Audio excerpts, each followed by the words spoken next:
Selamat pagi, saya Nada Hidriza Sanjaya ingin menjelaskan materi pelayanan prima dan etika komunikasi digital di perkantoran.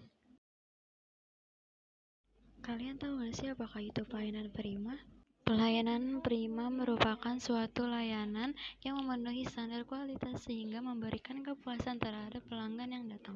Dan apabila pelanggan yang datang puas dan senang terhadap pelayanan yang diberikan, mereka akan berpotensi datang kembali.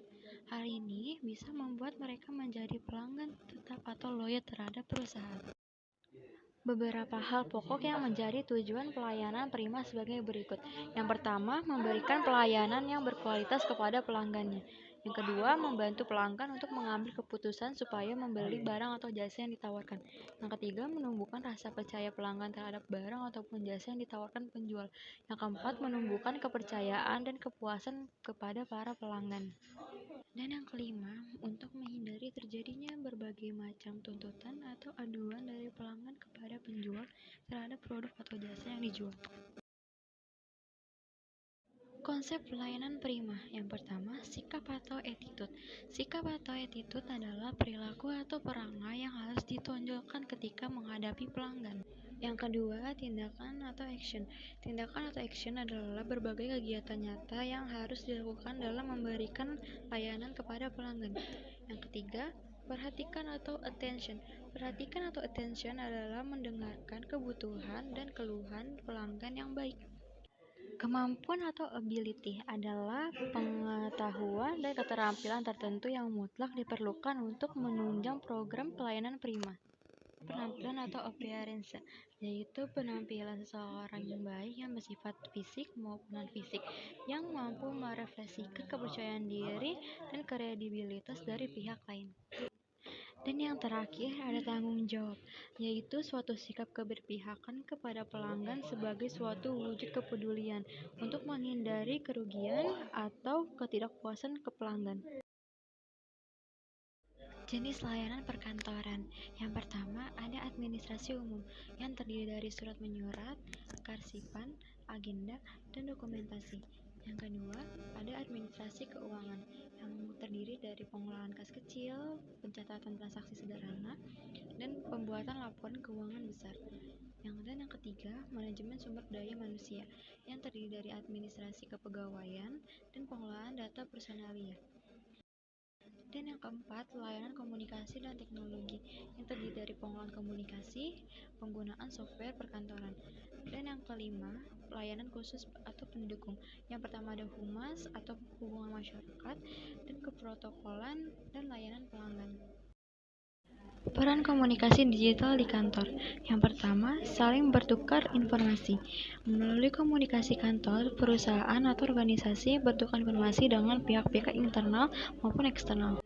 Yang kedua, meningkatkan efisiensi karyawan. Dengan bantuan komunikasi bisnis, jelaskan tujuan organisasi, rencana, kebijakan, aturan, arahan, dan hal-hal kompleks lainnya kepada karyawan atau staf yang memperluas pengetahuan mereka. Dan yang ketiga, mencapai tujuan. Komunikasi kantor yang efektif membantu karyawan atau staf di semua level untuk menyadari kewajiban dan haknya. Cara penggunaan email, meeting online, dan telekonferensi. Yang pertama, contoh mengirimi dokumen kantor melalui email. Yang pertama, tentukan email yang kalian ingin tuju. Yang kedua, menuliskan subjek. Yang ketiga, pilih dokumen yang kalian ingin kirimi.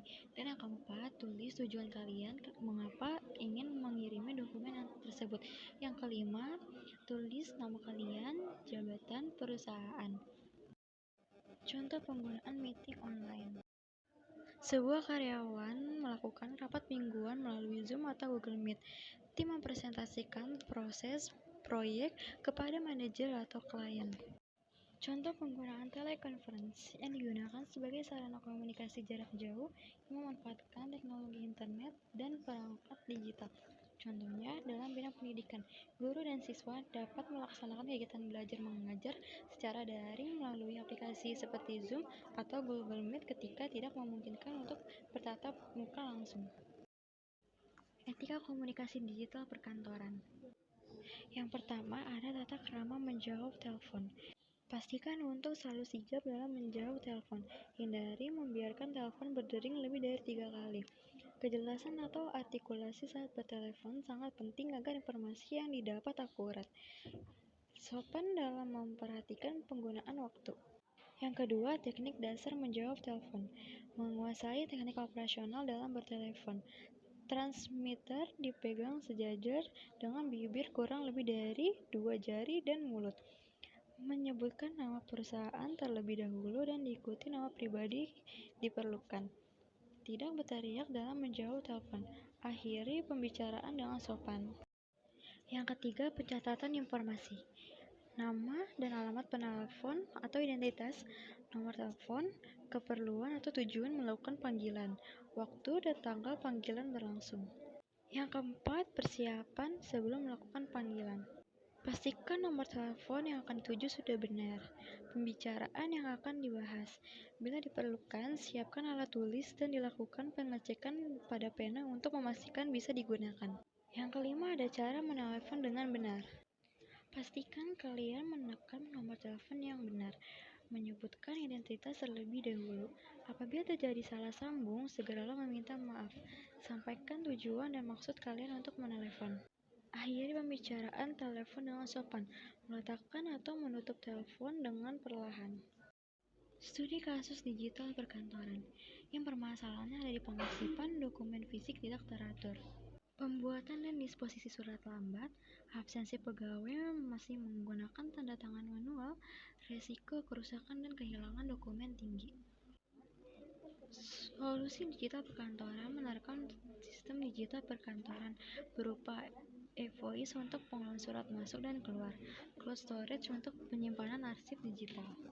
Hasil yang dicapai yaitu proses administrasi menjadi lebih cepat dan efisiensi.